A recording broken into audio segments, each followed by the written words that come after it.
The room fell silent the moment a billionaire's mocking laughter was cut short by a 10-year-old waitress's daughter. A 10-year-old girl, the daughter of a poor waitress, was suddenly asked to read aloud in front of a hall full of powerful men. What happened next silenced the entire room. She wasn't supposed to be there, just a servant's child, invisible among polished boots and polished words. But when an ancient document surfaced, filled with secrets no one else could untangle, all eyes turned to her. Some laughed, others doubted. One man even sneered, ready to watch her fail. But what they didn't know was that Anna had been listening all her life, listening more closely than anyone ever imagined. That night, her quiet voice would expose truths that many wished to keep buried, and nothing in that hall would ever be the same. Just a quick little pause before I forget. If you like this kind of stories of overcoming adversity and justice, please leave a like and let us know in the comments where you're watching from. And if you're new here, consider subscribing to our channel so you don't miss tomorrow's special video. I guarantee you won't want to miss it. Now let's jump back in. She walked among the wealthy unseen, a child of 10, carrying silence like armor in a noisy hall. The dining hall of the Edelhoff Grand Hotel glowed with crystal chandeliers and silver cutlery. Guests in pressed suits and satin dresses leaned over tables, speaking in low tones that hummed like bees around a hive.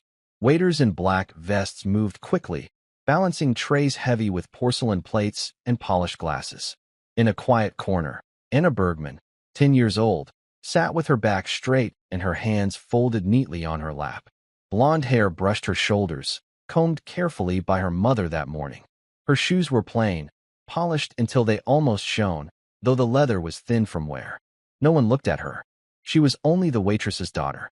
Her mother, Marta Bergman, wove between tables with the grace of long practice. She wore her uniform, a white blouse buttoned to the throat, a dark skirt reaching below her knees, and a small apron tied tightly around her waist. Though her face showed lines of fatigue, her posture remained proud. She carried trays without a tremor, even when the load was heavy. Anna's world was sound and detail. She noticed the scrape of a chair leg on marble, the faint strain in her mother's smile when a guest snapped impatiently for more wine, the soft thud of a folded bill slipped beneath a plate. She saw all this, but no one saw her.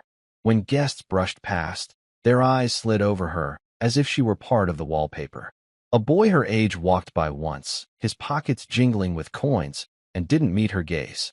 To them, she was a shadow. Still, she sat with quiet dignity. She held a small book in her lap, not a storybook, but an old phrasebook of languages her grandfather had once owned. The edges were frayed, the ink faded, but she traced the letters with her fingertip as though they were treasures. Her lips moved without sound, repeating words in German, French, and Latin. Her mother noticed, just briefly. Marta's eyes softened as she passed by with another tray, but she said nothing. Words were scarce during working hours. For Anna, silence was her shield. If she spoke, she risked drawing notice. If she stayed quiet, the world passed her by. And yet, somewhere deep inside, a tension coiled, the kind that waits, patient but certain, for the right moment to break free. The hall remained busy, the air thick with perfume and pride. Anna sat still, invisible among the shining silver and polished stone. And so began the day that would not let her remain unseen. The rhythm of the hotel carried on, steady as a drumbeat, until a small ripple disturbed its flow. Morning gave way to afternoon, and the Edelhoff Grand settled into its steady rhythm. The clatter of cutlery softened, replaced by murmured conversation and the faint notes of piano drifting from the lobby. The hotel had its patterns, like the tide, arrivals, meals, departures, each flowing into the other. Anna remained at her mother's side, but always slightly behind, like a shadow too polite to fall across the light. When Marta slipped into the kitchen, Anna followed, waiting on a wooden stool by the back wall. No one addressed her directly. A few of the staff nodded at her politely, the way one nods to a passing stranger. "Quiet girl," one of the older waiters whispered once, stacking plates with weary hands. "Doesn't cause trouble." And then he turned away, forgetting her in the same breath. At one table near the windows, a pair of businessmen in dark suits spoke over contracts. One dropped his pen, and before the waiter reached down, Anna had already picked it up and placed it gently back on the linen. "Thank you." The man muttered without looking at her. His eyes stayed on the page, already elsewhere. It was always like this. People noticed the act, not the person. Anna accepted it. She had learned to read people's posture more than their words. She knew when a smile was forced, when a laugh carried weight, when silence pressed heavier than speech. She folded these small lessons into herself like threads, weaving them carefully, waiting. Her mother carried the burden of presence. Marta's movements carried dignity, though her uniform was plain and her hands bore the faint scars of years with boiling pots and sharp glass. She brushed past Anna once, adjusting her daughter's collar in a fleeting gesture of care before disappearing again through the crowd. It was enough.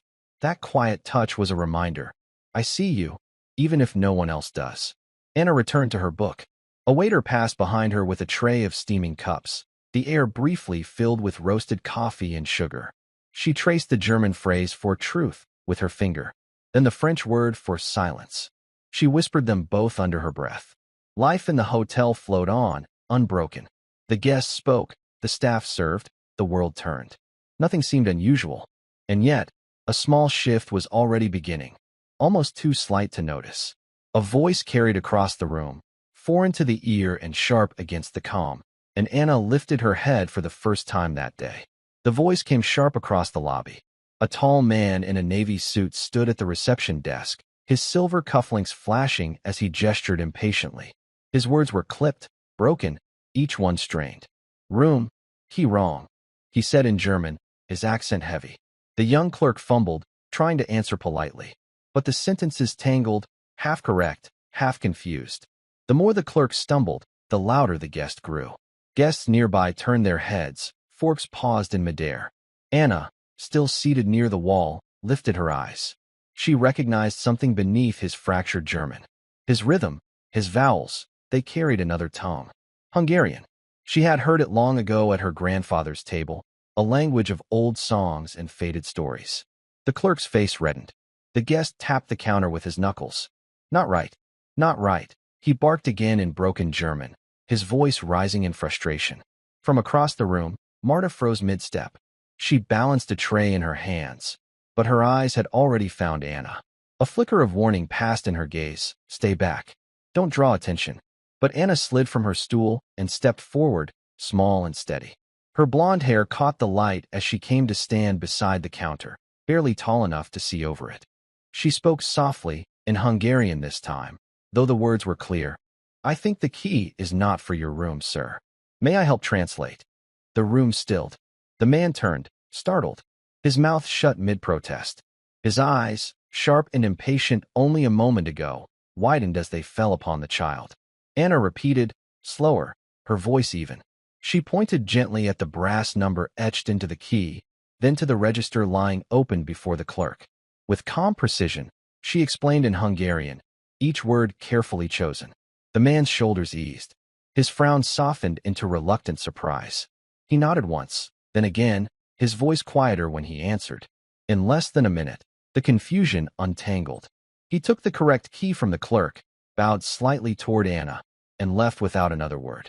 The clerk stared, bewildered. Around the lobby, guests whispered, their curiosity stirring like wind through tall grass. Anna stepped back, folding her hands in front of her once more. Her face betrayed nothing. To her, it was simply speaking words she had carried quietly for years. But her mother stood frozen across the room, pride and fear braided together in her stillness. The day's rhythm resumed, yet something had shifted. The quiet child had been seen, if only for a moment. From his corner table, a man had been watching. He was older, in his late 60s, his frame tall but lean, dressed in a dark suit that fit without effort. His hair, silver at the temples, caught the light as he raised his glass. His name was Herr Dietrich Keller, a German industrialist known among the wealthy guests for his fortune and sharper tongue. When the confusion at the reception began, he had looked up only briefly, irritation flashing across his eyes at the disruption. But when the little girl walked forward and spoke, something in his posture shifted. He set his glass down, very slowly. The others saw only a child's trick, a fortunate coincidence, perhaps, but Keller leaned back in his chair, studying her with narrowed focus. His gaze followed the way she stood, how her shoulders didn't tremble, how her voice didn't stumble. A 10-year-old, correcting a grown man in front of strangers.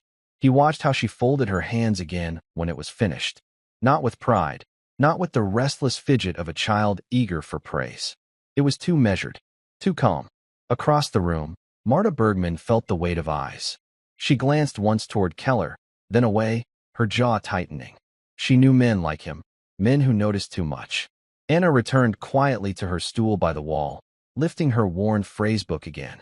To any passerby, it looked as though she had never moved. But Keller didn't look away. His gaze lingered, like a hawk circling something small but unexpected. Guests resumed their meals. The hum of conversation returned. But an undercurrent had been set. The incident was already being whispered about among the tables. The waitress's child. Did you hear? She spoke like a scholar. Strange, isn't it? Keller lifted his glass again, though he did not drink.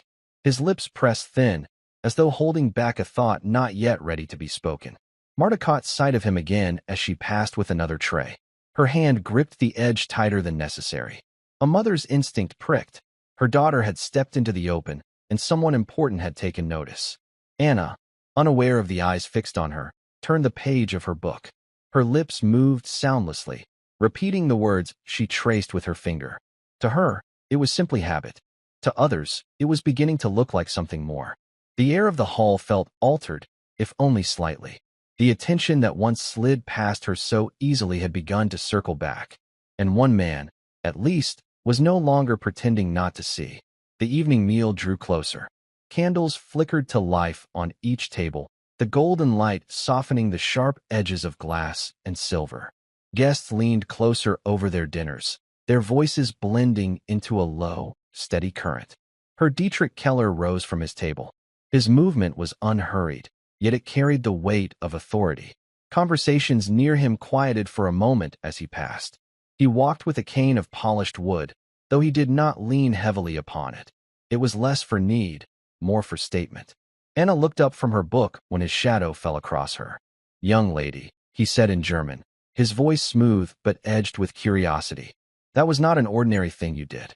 Anna's eyes lifted to his, calm and steady. Her hands remained folded over the worn phrasebook. She spoke simply. It was just words. "My grandfather taught me when I was small." Keller tilted his head, studying her. Hungarian words, spoken without error. And not common ones either. His mouth curved, though not into a smile. Children do not learn such things by chance. From across the hall, Marta appeared with another tray, setting it carefully at a table, but her gaze never left her daughter. Her jaw tightened as Keller leaned slightly closer. "Do you often help strangers like that?" Keller asked. Anna shook her head. "No, I only speak when needed." The simplicity of her answer seemed to weigh more heavily than a long speech. Keller's eyes narrowed, not in anger but in thought, as if testing the edge of a blade. A waiter passed nearby, glancing nervously at the scene, but Keller dismissed him with a small wave. His focus stayed fixed on the girl. "You hide your knowledge well," he murmured. His tone was not cruel, but probing, the way one might test the grain of wood for weakness. Anna lowered her gaze briefly, then lifted it again.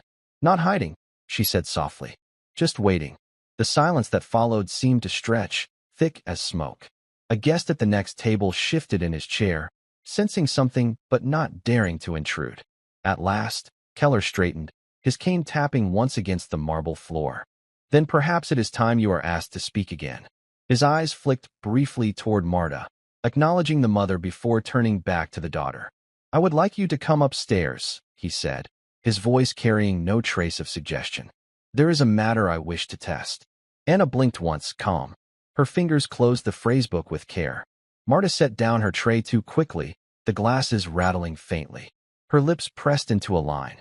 She did not move yet, but her entire posture leaned toward her daughter.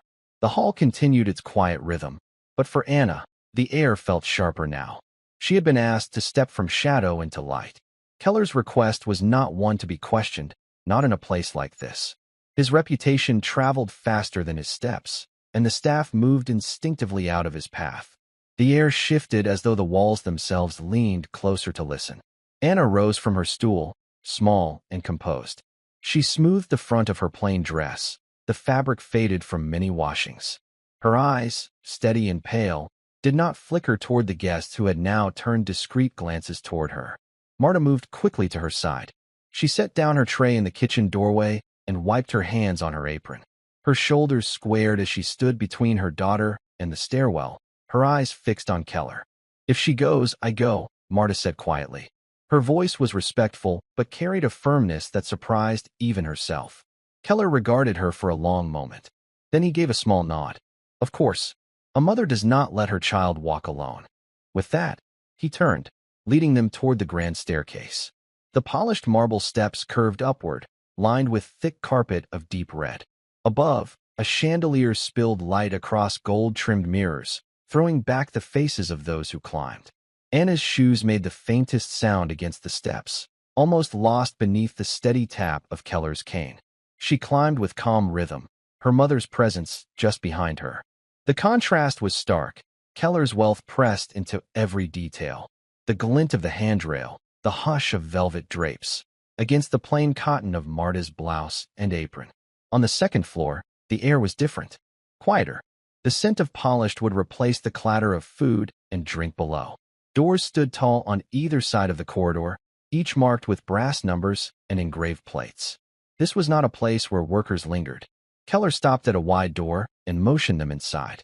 The room beyond was spacious, lined with shelves of books and maps. A globe stood by the window, its surface worn smooth by many hands. The fire in the hearth gave a steady glow, turning the air warm. Anna stepped in without hesitation, her small hands folded in front of her. Her eyes moved over the shelves, the scattered papers, the instruments on the desk. She did not fidget or shrink back. She only observed, as though storing every detail quietly. Marta followed, her back straight though her hands pressed firmly against the folds of her apron. She did not belong in such a room, and she knew it. Yet she stayed close, her gaze never leaving her daughter. Keller closed the door with a soft click. He rested both hands on his cane and regarded them in silence. "You carry more than silence, child," he said at last. "Now let us see how deep that river runs." The fire popped in the hearth. Anna stood in its glow, unflinching. The request hung in the air, heavy but certain. When her Keller spoke, no one doubted he would be obeyed. Conversations in the hall dipped, as though the guests sensed a boundary being crossed. Anna rose from her seat without hurry. She closed her little phrasebook and smoothed the folds of her plain dress. Her posture was calm, her gaze steady. Marta, still holding her tray, set it down on a nearby sideboard. The glasses clinked faintly. She stepped forward, her shoulders squared. "If my daughter goes, I go too," she said. Her voice was low but firm. Keller paused, cane resting lightly against the marble floor. His eyes moved from Anna to her mother. A small nod. Yes, a mother should not let her child walk alone. He turned toward the staircase. The red-carpeted steps curved upward beneath crystal light. The chandeliers above sent fractured brightness across the mirrors, multiplying every movement. Anna followed, her small shoes tapping softly against the stone. She moved without hesitation, each step measured. Marta came close behind, her apron and blouse stark against the richness of velvet drapes and polished brass. The contrast was sharp, servant and guest, mother and daughter, all climbing together in silence. On the second floor, the air felt still. The sounds of dining and laughter faded into nothing. The corridors stretched long, lined with tall wooden doors, each marked with brass numbers. The carpets muffled their footsteps. Keller stopped before a wide door and opened it. He gestured inside. The room was spacious. Bookshelves climbed the walls, their spines worn with use. A globe stood near the window, its surface faded with age. Maps, papers, and instruments lay scattered across a heavy desk. A fire crackled steadily in the hearth, filling the air with warmth and a faint smell of oak. Anna entered first. She paused only briefly, her eyes scanning the room with quiet attention. She did not fidget, her small hands folded in front of her as though she had been here many times before. Marta stepped in after her, holding herself tall despite the plainness of her uniform. She remained close, her gaze sharp on Keller, but her hand brushed Anna's shoulder lightly, an anchor. Keller closed the door. He stood by the fire, both hands resting on his cane. For a long moment, he said nothing. At last, his voice broke the stillness. "You carry more than silence, child." Let us see how much. The flame snapped in the hearth. Anna did not move. The fire's glow flickered across Keller's lined face as he regarded the girl. He leaned lightly on his cane, his voice measured. Tell me, he said in German, his words deliberate. How does a child of 10 speak Hungarian so cleanly? That is no trick. Anna stood still, her pale hands folded together. Her voice came soft, but steady. My grandfather taught me. He lived with us when I was small. Keller tilted his head. And where did he come from, this grandfather? Her eyes lowered for a moment, as though touching a memory. He was a teacher before the war. He kept his books, even when the rest was gone. At night, he would read to me. Not fairy tales. Words from other lands. He said it was important. The silence in the room thickened.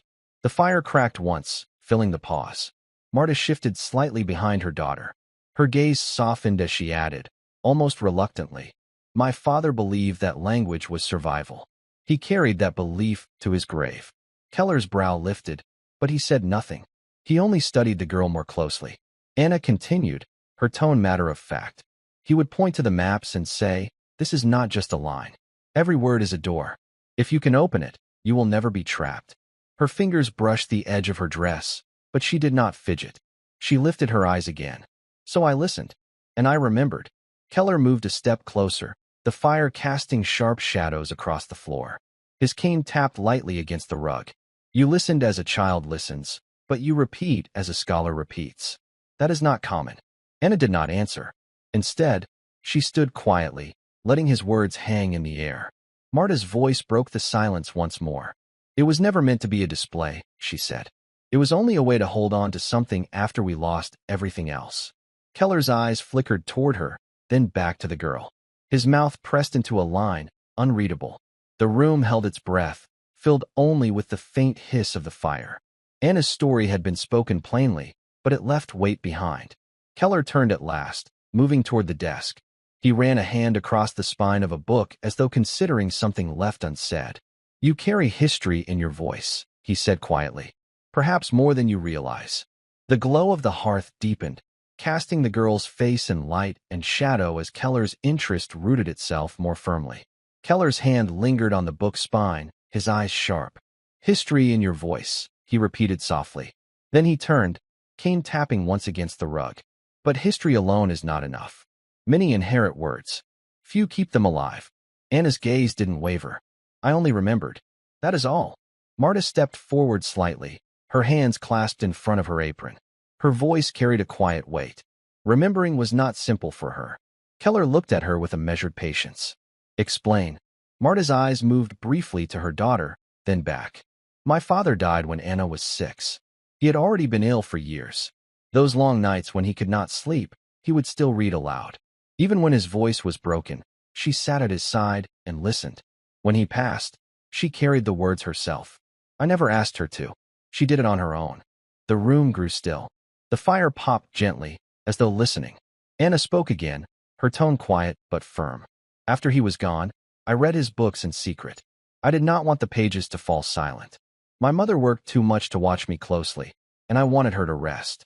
So I studied when the house was quiet. Her small hands rested lightly against the worn phrasebook. Sometimes the words were hard. Sometimes they hurt to say. But I thought if I spoke them, then he was not gone entirely. Marta's breath caught faintly, but she did not interrupt. A shadow of grief passed across her face, controlled but unmistakable. Keller's gaze settled on the child again. He said nothing for several moments, weighing her composure against her words. Discipline, he said finally. Discipline, where most children would choose play. Anna's eyes lowered, not in shame but in thought. Play was for other children. I only had the words. The sentence hung in the room like a quiet tolling bell. Keller turned back toward the desk, fingers brushing over papers stacked in careful disorder. His voice came low. Loss can turn the smallest things into weapons, or into tools. Which of the two will you make of it? Anna's head tilted slightly, as though she was considering the question more than the tone.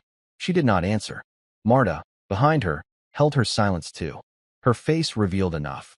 A mother who had given everything she could, and a daughter who had carried what was left. The fire burned on, steady and watchful, as though the room itself knew the conversation was only just beginning. Keller straightened, his cane pressing lightly against the rug. His gaze shifted from mother to daughter. "Words are not ornaments," he said. "They are bridges, or they are barriers. Let us see what you can build." He moved toward the door and pulled it open.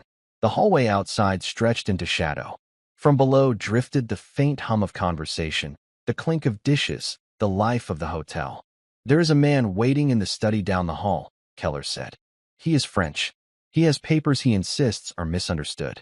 I have no time for misunderstandings. You will listen. You will tell me if his claim is truth or trick." Anna's eyes lifted, pale and steady. She did not answer quickly. Instead, she glanced once at her mother. Marta's throat tightened. She stepped close, her hand resting lightly against Anna's shoulder. "You do not have to prove yourself to anyone," she whispered. Anna looked up at her, calm. "I only have to speak what is true." The words, simple as they were, silenced Marta's protest. Slowly, she let her hand fall away. Keller waited with quiet expectation, watching the exchange. When Anna nodded once, he turned, leading the way into the corridor. The hall was hushed, the carpet swallowing the sound of their steps. Anna walked between the two adults, her small frame upright, her hands clasped before her. Her face showed no strain, but Marta could see the faint quickness of her breath, the small flutter beneath the calm. At the study door, Keller paused. He turned slightly toward Anna. "If you fail, the man will know more than you, and I will know less of you. Do you understand?" Anna met his gaze. "Yes." Marta bent down, close to her daughter's ear. Her whisper carried only to Anna. "Remember, you do not stand alone." Anna's lips moved faintly, not quite a smile, but an acknowledgement. Keller opened the door. Inside, the study smelled of tobacco and ink. A man in a gray coat sat at a table, papers spread before him. His expression was tense, his mouth set tight as he turned toward them. Keller gestured. "This girl will hear you," he said in German. "Speak as you will." The man looked at the child, confused, then doubtful. Still, he began.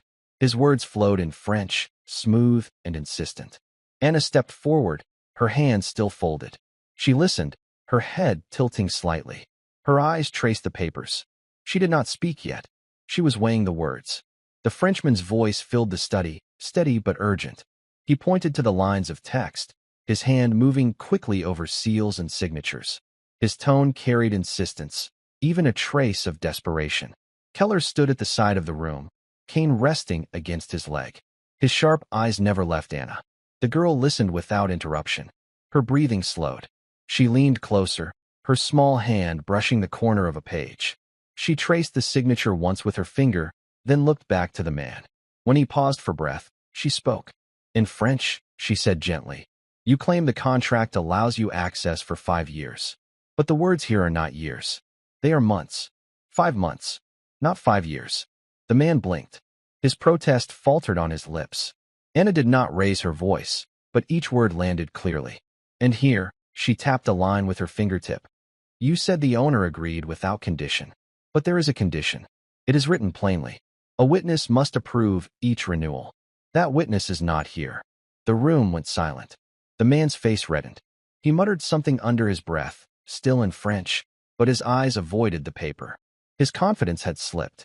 Keller's lips pressed into the faintest line, something between satisfaction and intrigue.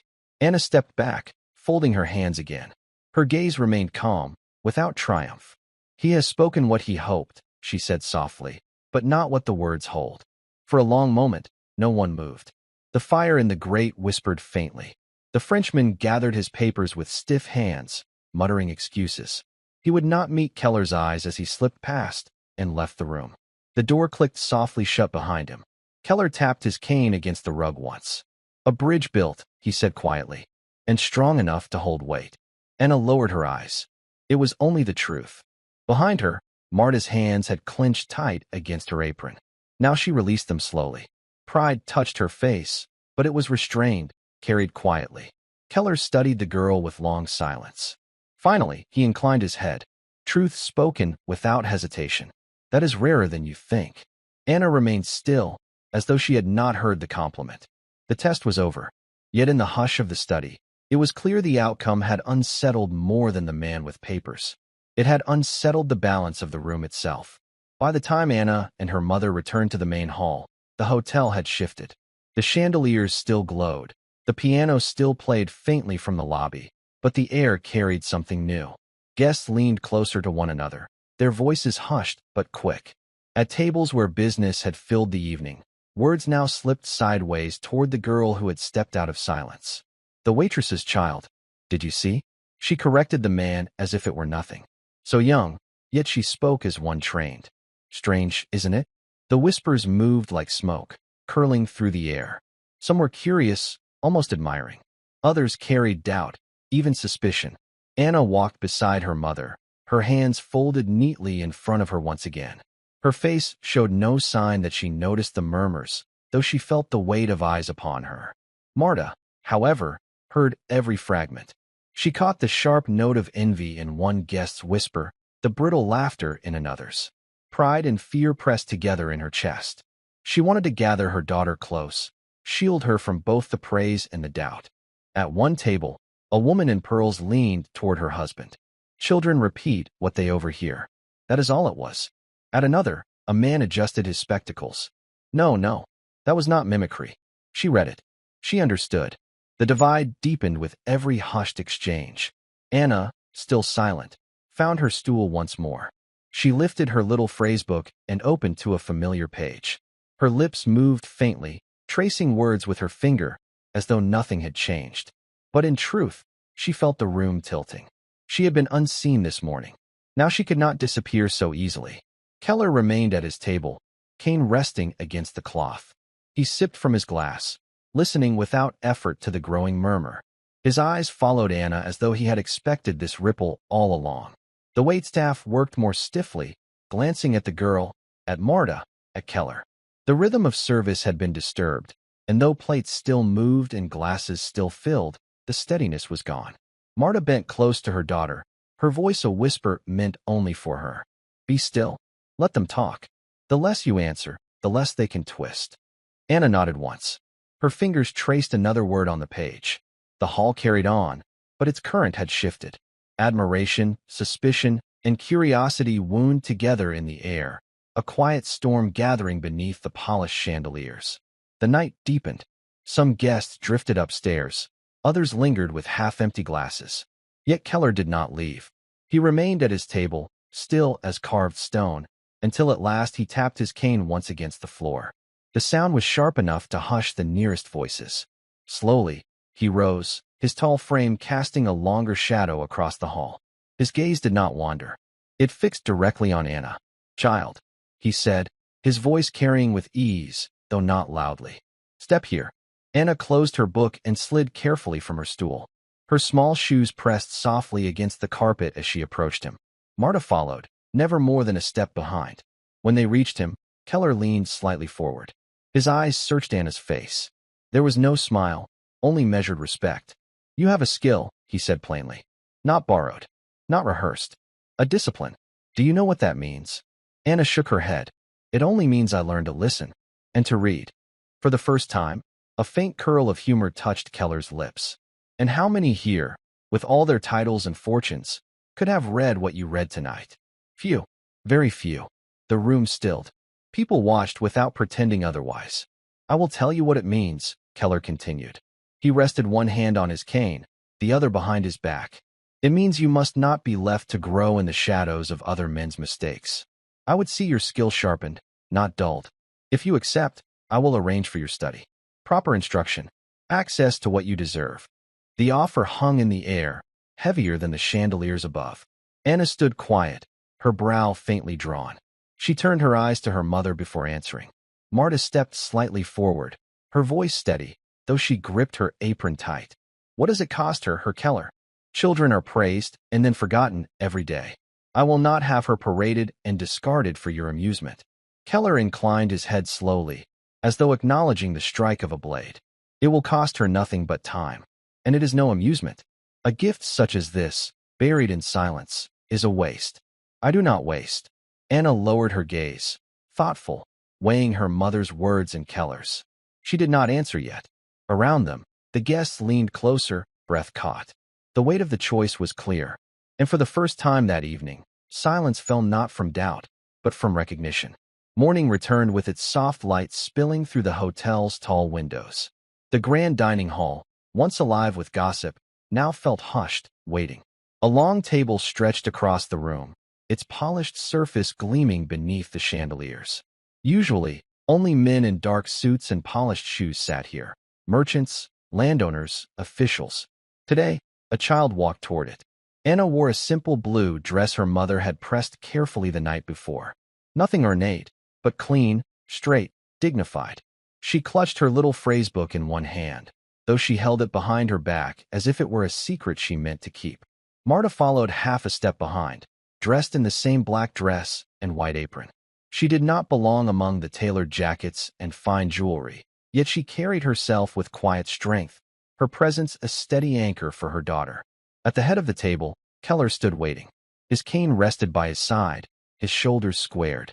"Come," he said, motioning to an empty chair placed beside him. Not at the far end, not against the wall. Beside him, gasps whispered from the gathered guests. A child at the great table? A waitress's daughter, seated next to Keller himself? Anna paused only briefly before stepping forward. She climbed onto the chair with quiet composure, feet not quite reaching the floor. She folded her hands neatly on the table, her back straight, her eyes steady. The men and women shifted uncomfortably. Some frowned, others looked away. A few, however, leaned closer, curious, studying the little girl who seemed untouched by the weight of the moment. Keller spoke first. Last night, she corrected a mistake that many here would not have noticed. Today, I ask you to listen, not as to a child, but as to a mind worth hearing. A man in a dark green jacket cleared his throat. She is 10 years old. With respect, Herr Keller, what insight can? Anna's voice cut in, calm but precise. I am 10, yes, but I can hear what you cannot. When words shift, when meaning is bent. My mother taught me to respect silence. In silence, you hear more than most will ever speak. The hall fell still. Even her detractors leaned closer, caught by the certainty in her small voice. Marta stood just behind her, hands folded, face unreadable. But inside, her heart swelled. Her daughter had stepped into a world not meant for her, and already she held her place. The morning meal stretched on, talk circling around politics, trade, and shifting borders.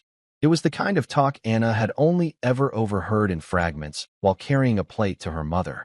Now she sat among it, her hands folded, her eyes moving from one face to the next. The test came sooner than anyone expected. A courier entered, hat in hand, dust on his boots. He handed Keller a folded paper, sealed and read. Keller broke the seal and read in silence. His brow tightened. Then, without a word, he laid the letter in front of Anna. Read it aloud, Keller said. The hall shifted. Some laughed quietly, thinking it a game. Others frowned, uneasy. Marta stiffened where she stood. Her hands clenched at her apron strings, but she did not speak. Anna took the paper. The ink was heavy, the script hurried but sharp. She read it once silently, lips pressed together. Then she lifted her chin and began. Her voice was soft but steady, carrying the words of a military report. A river crossing had been delayed. Supplies lost. An officer had miscalculated the depth. It was written in code-like phrasing, not for a child's mouth. Yet the words flowed clearly, her accent careful, each line without hesitation. Halfway through, Anna stopped. She frowned. One word did not fit. She read it again, then shook her head. This is wrong, she said, placing her finger on the page. It says reinforcement, but the mark here changes the meaning. It says retreat. The writer wanted it hidden. The laughter died. Keller leaned closer, eyes sharp, but he said nothing. The green-jacketed man from before scoffed, though his face was pale. She guesses. Anyone can guess. No, Anna answered calmly, still seated, still holding the page. This stroke was changed. It is not natural. Someone tried to hide it. If you act as if reinforcements are coming, you will wait. If you act knowing it means retreat, you will move before it is too late. Her words fell into silence. Keller's hand tightened on his cane. Slowly, he rose. You see now, he said, voice low but carrying to every corner, why I placed her at this table. Anna set the paper down carefully, her hands folding once again in her lap. She did not smile. She only waited. Marta's eyes glistened, though she blinked quickly and straightened her shoulders. Her daughter had not faltered. She had turned pressure into proof. The hall did not return to easy chatter after Anna's reading. The words hung in the air like smoke that refused to clear. Men who had once dismissed her now leaned toward one another, whispering. Some avoided her gaze altogether. Keller remained standing. He tapped his cane lightly against the floor, the sound sharp and deliberate. "From this day," he said, his voice carrying across the room, "this child sits with us not as a guest, but as one whose word is to be weighed." A ripple passed through the gathering. Shock, resistance, and beneath it, something else. Respect, though some resisted showing it openly. Keller gestured to the empty chair beside him. "It will remain hers." Anna did not move. She already sat in it, small and composed, her feet still not touching the ground. But now the chair had become something more, a seat claimed, marked before all. The man in the green jacket gave a short, tight smile, but it did not reach his eyes. "We honor her," he said, almost under his breath. "We honor truth," Keller replied evenly, "no matter where it is found." Anna lowered her eyes, tracing the rim of her cup with one finger. She felt the weight of what had just happened, but did not show it. To her, it was not about the chair, nor the room of polished shoes and gleaming cufflinks. It was about being trusted to speak and not being silenced. At the far end of the hall, Marta pressed her hand against her apron. A tear had escaped down her cheek, but she quickly brushed it away, hoping no one had seen. Yet someone had. A woman seated 2 chairs down turned and looked at Marta, then nodded. Just a small, human gesture. For the first time, Marta felt seen not as a servant, but as the mother of the child who had shifted the room. The meal continued, but everything had changed. When servants passed plates, they paused near Anna, waiting as though her presence altered the rhythm. When a question was raised about a contract, one man, hesitant at first, turned toward her and asked, "What do you think, child?" She looked at him calm. "I think you already know the answer," she said quietly. And though she said no more, the man nodded, chastened, as if she had given more than enough. In the quiet that followed, it was clear. Anna's name was no longer spoken as an aside. It had become part of the room. The day wound down, the long table emptying slowly as men and women gathered their papers and coats. The golden light of late afternoon spilled across the hall, softening the hard edges of the morning's debates. Anna sat quietly, hands folded in her lap, her chair now strangely heavy with meaning. When the last of the louder voices faded, smaller ones emerged. Not everyone left in silence. A man with thinning gray hair lingered, adjusting his cufflinks more than necessary. At last, he approached Anna. His steps were slow, almost uncertain. "My father," he began, his voice low, "was born in Prussia. He tried to teach me the language when I was a boy. I never listened. Today, hearing you speak, I was reminded of him. Thank you." He did not wait for an answer. He bowed slightly, then turned and left. Anna's eyes followed him until the door closed. She had not expected gratitude. Her hand curled gently around the edge of her chair, grounding herself. A woman in a violet dress stopped next. She bent close so only Anna and Marta could hear. "My son struggles at school. They say he is slow, but perhaps he simply needs someone patient. Seeing you today, I believe in him again. Do not forget this gift of yours. It carries further than you think." Anna blinked, surprised again. She had only spoken truth, yet it seemed to ripple outward, touching places she could not see. When the hall was nearly empty, Marta was approached too. A younger servant, balancing a tray, whispered quickly as he passed, "Your daughter makes us proud. She shows what people like us can be." He hurried on, but the words struck deep. Marta's throat tightened. She did not answer him, but when Anna looked up, she saw her mother's hand resting briefly against her chest, as if steadying a heartbeat. Keller was the last to leave. He said nothing at first, only placed his cane on the floor beside Anna's chair. "Gratitude will come in many shapes," he said at last, his tone even. "Some will speak it, some will not. Do not measure your worth by their noise." He collected his cane, nodded once, and departed. The hall grew quiet, emptied of voices and echoing only with the faint creak of old wood. Anna sat still, Marta beside her, both aware that something had shifted again. The world beyond these walls might not yet know it, but inside, gratitude had begun to flow like a quiet current. Evening shadows lengthened as Anna and Marta prepared to leave. They had gathered their coats when the echo of measured footsteps returned to the hall. The man in the green jacket, the one who had smiled without warmth, had not gone. He stood near the doorway, blocking their path. His expression was sharp, almost cutting. "So this is what we are now," he said slowly. "Taking counsel from children?" Anna did not flinch.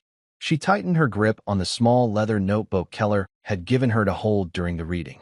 "I only answered when asked," she said quietly. The man tilted his head, his eyes narrowing. "And you think yourself equal to men who have studied and bled for decades?" Marta shifted, stepping slightly in front of her daughter. Her jaw was set, but she did not speak. She understood this moment belonged to Anna. Anna's voice was steady. "No, I am not equal in years. But words are not older because of who speaks them. They are true, or they are not." The man's lips pressed thin. "Clever," he muttered. "But words alone build nothing. They change nothing." Anna lifted her eyes fully to his. "Then why are you here, stopping me, still speaking of them?" Silence stretched. For a heartbeat, even Marta felt her breath catch. The child's calm refusal to bend unsettled the man more than defiance ever could. His voice hardened. "You do not belong at this table. You will see soon enough how little patience the world has for games." Anna held the notebook closer to her chest. "I do not play games," she replied. "I listen, I remember, and I speak when needed."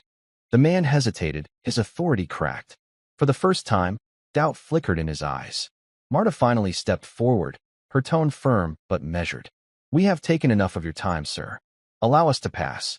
He moved aside after a pause, though the tension lingered in his shoulders. As they walked past, he said under his breath, "The higher you rise, the harder the fall." Anna heard him. She did not answer. Her silence carried more weight than words could. The door closed behind them, sealing the confrontation inside. But Marta could feel it. This would not be the last test. Outside, the evening air was cool, almost cleansing. Yet Anna's composure told her mother that the real storm still waited ahead. The night was meant to end quietly, but the man in the green jacket did not leave matters to chance. Before Anna and Marta could depart, a messenger hurried down the steps, out of breath. He whispered urgently to Keller, who had reappeared at the top of the staircase. Keller's brow furrowed. "Stay," he instructed. His voice carried authority that silenced the gathering remnants of the hall.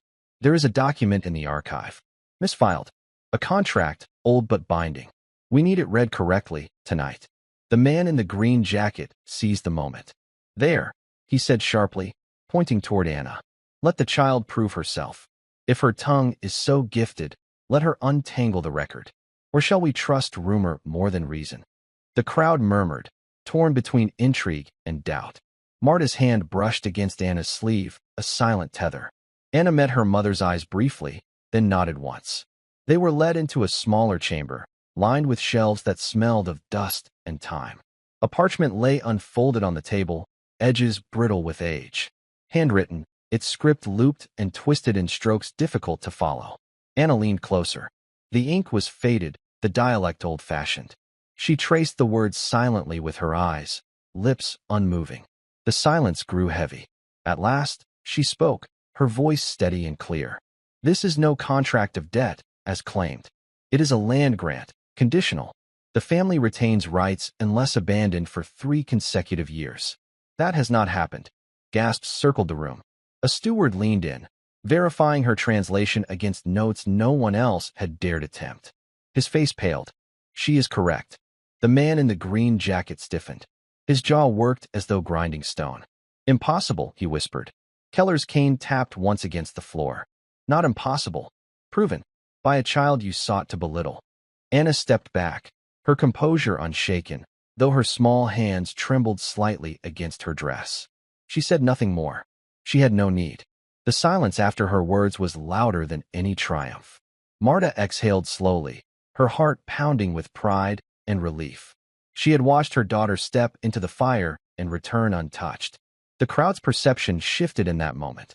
Skepticism gave way to awe, doubt to quiet acknowledgement. Even those who resisted knew they had seen something undeniable. When Anna and her mother left the chamber, the corridor outside felt different. The air was charged, not with hostility, but with the weight of recognition earned. And recognition could not be taken back. The hall was quieter now. Many had left, But those who remained gathered near the fire, their faces drawn with thought. Anna stood at the edge of the room, small among them, yet every eye seemed to rest on her. Keller, leaning on his cane, gestured toward her. "Tell them," he said simply. "They need to hear from you." Anna hesitated. She was only 10. Her mother's presence behind her was steady, but she felt the weight of the room pressing forward. She clasped her hands before her, drawing strength from the silence. "I didn't come here to prove anything," she said softly. Her voice carried farther than she expected. "My mother works. I sit quietly. We are noticed only when we are in the way. But words matter. If you speak them wrongly, they can take something that is not theirs. If you hear them rightly, they give back what was lost." The group shifted, some nodding faintly. The man in the green jacket turned his face, but not in denial, rather in discomfort. "I am not special," Anna continued. "I was taught to listen, to be careful, to respect what others ignore. That is all." She paused. "But sometimes, what is ignored holds the truth." Silence lingered after her words, broken only by the crackle of the fire. Keller's eyes glistened faintly in the dim light, though his voice remained steady.